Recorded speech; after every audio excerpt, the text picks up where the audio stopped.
জুলাই আগস্টে যে সকল ছাত্র জনতা শহীদ হয়েছেন এবং আহত হয়েছেন তাদের সকলের প্রতি আমি সমবেদনা জানাই। তাদের আত্মার মাগফিরাত কামনা করি। সাথে সাথে ঢাকাবাসী ওই আন্দোলনে অংশগ্রহণ করে এবং ঢাকা মেট্রোপলিটন পুলিশের নানা ধরনের কর্মকাণ্ডের সম্মুখীন হয়। ঢাকা মেট্রোপলিটন পুলিশ ওই আন্দোলনে পেশাদারিত্বের বাইরে গিয়ে যে কাজ করেন সেই কাজের জন্য আমি অত্যন্ত দুঃখিত এবং ঢাকাবাসীর কাছে তথা দেশবাসীর কাছে আমি ক্ষমা প্রার্থী। এই আন্দোলনের ফলশ্রুতিতে বর্তমানে ঢাকা মেট্রোপলিটন পুলিশ তথা বাংলাদেশ পুলিশ নতুনভাবে মানুষকে সেবা দেওয়ার জন্য কাজ শুরু করেছে। ইতিমধ্যে ঢাকা মেট্রোপলিটন পুলিশের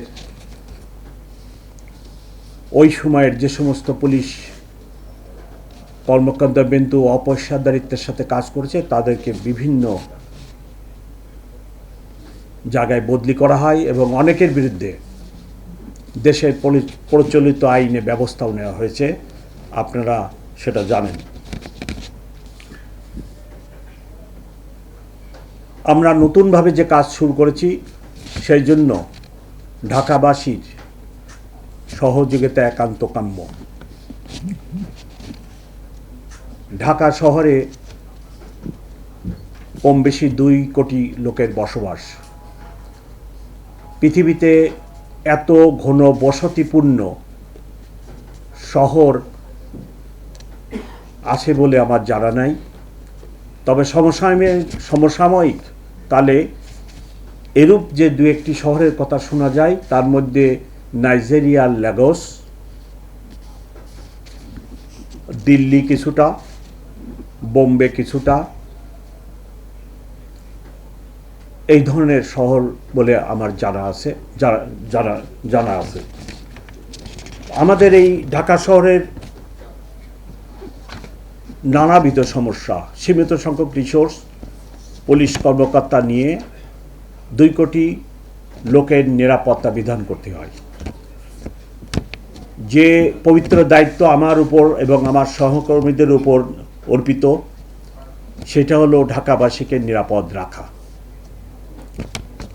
পরিবর্তিত পরিস্থিতিতে আপনারা অবশ্যই সকলে পর্যবেক্ষণ করেছেন যে 5ই আগস্টের পরে যখন পুলিশ অনেকটাই ইনঅ্যাক্টিভ হয়ে পড়ে তখন ঢাকা শহরের আইন শৃঙ্খলা পরিস্থিতির কী অবস্থা দাঁড়ায়। ডাকাতি, খুন খারাপি, লুটপাট শুরু হয়ে যায়। আমি নিজে লক্ষ্য করেছি যে রাত্রে বিভিন্ন মহল্লায় আবার বৃদ্ধ বনিতা, ইভেন অনেক মহিলাকেও লাঠি নিয়ে পাহারা দিতে দেখছি। 80 বছরের বৃদ্ধকেও আমি লাঠি নিয়ে পাহারা দিতে দেখছি। কারণ ঢাকা মেট্রোপলিটন পুলিশ সম্পূর্ণভাবে একটা কমার মধ্যে পড়ে যায়। আমার পূর্ববর্তী যিনি কমিশনার ছিলেন এবং বাংলাদেশ পুলিশের যিনি ইন্সপেক্টর জেনারেল ছিলেন এবং আমার সহকর্মীদের অক্লান্ত পরিশ্রমে আমরা ওই অবস্থা থেকে উত্তরণ ঘটাতে সক্ষম হয়েছি।